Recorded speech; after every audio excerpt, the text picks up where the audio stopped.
Naalala niyo pa ba yung babaeng ito na naging pasahero natin?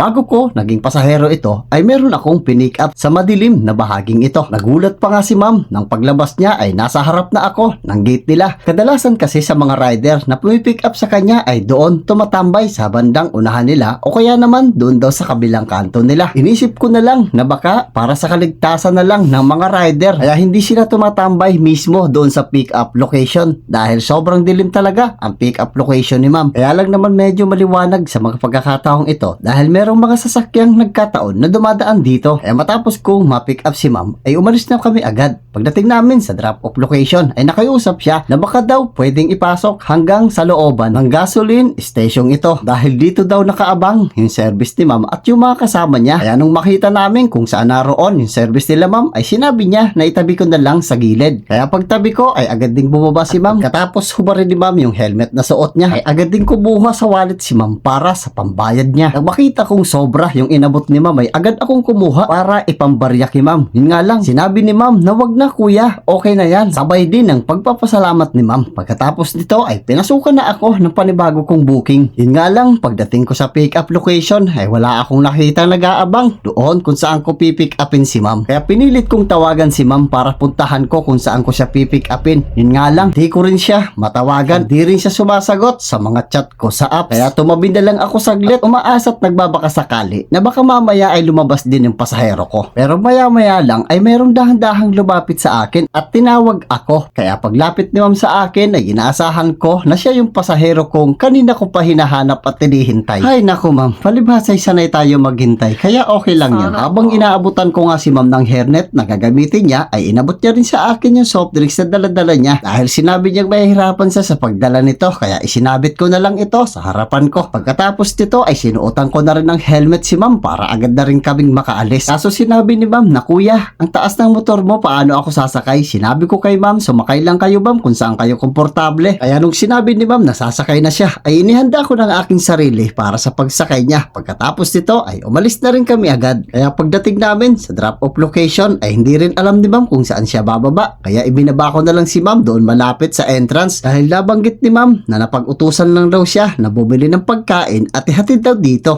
Mabigat ako ah.